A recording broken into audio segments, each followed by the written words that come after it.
Hi விவாஸ். இன்னைக்கு July 8 சிறகடிக்காசி serial என்னன்னு சொல்லி பார்க்கலாம்க்கு முன்னாடி சேனல் சப்ஸ்கிரைப் பண்ணாதவங்க மறக்காம சப்ஸ்கிரைப் பண்ணுங்க.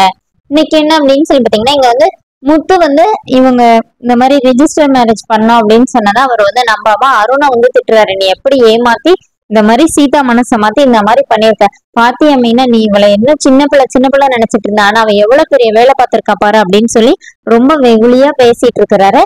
அப்போ வந்து அருணோட ஃப்ரெண்டு வந்து ஏங்க இந்த மாதிரி இவன் அவனை ஏமாத்தினா எதுவும் பண்ணல, நான் தான் இவனுக்கு வந்து சாட்சி கையெழுத்து பார்த்தேன். அதே மாதிரி அவங்களுக்கு வந்து அவங்க அக்கா தான் சாட்சி கையெழுத்து போட்டாங்கன்னு, இங்க பாரு மீனா, இவன் யாரையும் செட் பண்ணி கூட்டிட்டு வந்திருக்கிறான், நீதான் சாட்சி கையெழுத்து போட்டேன்னு சொல்றாங்கன்னு. இப்ப மீனா முன்னாடி வந்து கையெடுத்து கும்பிட்டு மன்னிப்பு கேக்குறாங்க. அவ்வளவுதான் முத்து அப்படியே உடஞ்சு போயிடுறாரு. நிறுத்து அப்படின்னு சொல்லிட்டு, அப்ப யாருமே என்ன மதிக்கவே இல்லைல்ல அப்படின்னு சொல்லிட்டு அவர் அங்கிருந்து கிளம்பிடுறாரு. இப்ப அவங்க அம்மா வர, மீனாவோட அம்மா வர பின்னாடியே ஓடி வராங்க. நின்னுங்க மாப்பிள்ள இவளுக்கு இப்படி பண்ணுவாளுங்கன்னு நான் நினைக்கவே இல்லைன்னொடனே, விடுங்க இவங்க யாருமே என்ன மதிக்கலல்ல, அப்புறம் என் பொண்டாட்டியே என்னை இப்படி ஏமாத்திட்டா, இதுக்கு மேல நான் எதுக்கு இந்த மாதிரி இருக்கணும்னு சொல்லிட்டு, ஏன்னா முத்து மீனாவை ரொம்ப பெருமையா சொல்றாரு, எனக்கு தெரியாம அவ எதுவுமே செய்ய மாட்டா அப்படின்னு. ஆனா இந்த உண்மையெல்லாம் தெரிஞ்சோடனே அவரால் தாங்கவே முடியல, அப்படியே அங்க இருந்து வெளியில வந்துடுறாரு. இப்ப அவங்க அம்மா வந்து சீதாக்கு ஒரு அறை விடுறாங்க, மீனா வந்து தடுக்க வராங்க, மீனாக்கு அடுத்து ஒரு அடி விடுறாங்க. ரெண்டு பேருமா சேர்ந்து இப்படி பண்ணிட்டீங்களாடி, அந்த மனுஷன் எப்படி உடஞ்சு போறாரு, இந்த குடும்பத்துக்காண்டி என்னெல்லாம் பண்ணிருப்பாரு, இப்படி பண்ணிட்டீங்களே, ரெண்டு பேரும் என் முகத்துல நீ முழிக்காதீங்க அப்படின்னு சொல்றாங்க. அப்புறமா எல்லாருமா சேர்ந்து ஏற்கனவே ரிஜிஸ்டர் மேரேஜ் பண்ணிட்டாங்கல்ல, கல்யாணம் பண்ணி வைங்கம்மா அப்படின்னு கேட்கும்போது அவங்க மீனாவோட அம்மா என்ன சொல்லிடுறாங்கன்னா, மாப்பிள்ளை வந்தாதான் இந்த கல்யாணம் நடக்கும், இல்லாட்டி இது எதுவுமே நடக்காத மாதிரி சொல்லிடுறாங்க. இங்க என்ன ஆகுதுன்னா, முத்து ரொம்ப கோவமா வந்தவர் பார்ல வந்து உட்கார்ந்துடுறாரு. செல்வம் பின்னாடியே ஓடி வர்றாரு.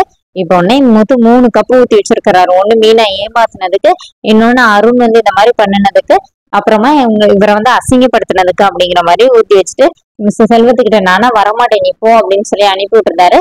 இங்க என்ன ஆகுதுன்னா, எல்லாருமா பேசிக்கிறாங்க. இங்க அருணோட அம்மாவை வேற விஜயா வந்து, நான் அப்பவே சொன்னேன்ல இந்த குடும்பத்தினா பொண்ணு எடுக்காதீங்கன்னு, இவங்கன்னா அப்படிதான் அப்படின்னு சொல்லும்போது அருணோட அம்மா என்ன சொல்றாங்க, அண்ணாமலை போய் அவங்க அம்மா கிட்ட மறுபடியும் பேசுறாரு அருணோட அம்மா கிட்ட. அப்போனே அவங்க என்ன சொல்றாங்கன்னா, சீதா என் மருமகளா வரணும்னு நான் ஆசைப்பட்டேன், ஆனா அதுவே நடந்துருச்சு, எனக்கு சந்தோஷம் தான், ஆனா எல்லாரையே கல்யாணம் நடக்கணும்ல அதுதான் அப்படிங்கிற மாதிரி சொல்லிட்டு இருக்கிறாங்க. இங்க என்ன ஆகுதுன்னா, மீனாவும் சீதாவும் போய் அவங்க அம்மா கிட்ட பேசுறாங்க. ஆனா அவங்க அம்மா ரொம்ப ஸ்ட்ராங்கா சொல்லிடுறாங்க, மாப்பிள்ளை வந்தாதான் இந்த கல்யாணம் நடக்கும், இல்ல ஓ வாழ்க்கையே கேள்விக்குறியாயிரும் சொல்லி மீனாவை திட்டுறாங்க. இப்போ மீனாவும் சீதாவும் கிளம்புறாங்க.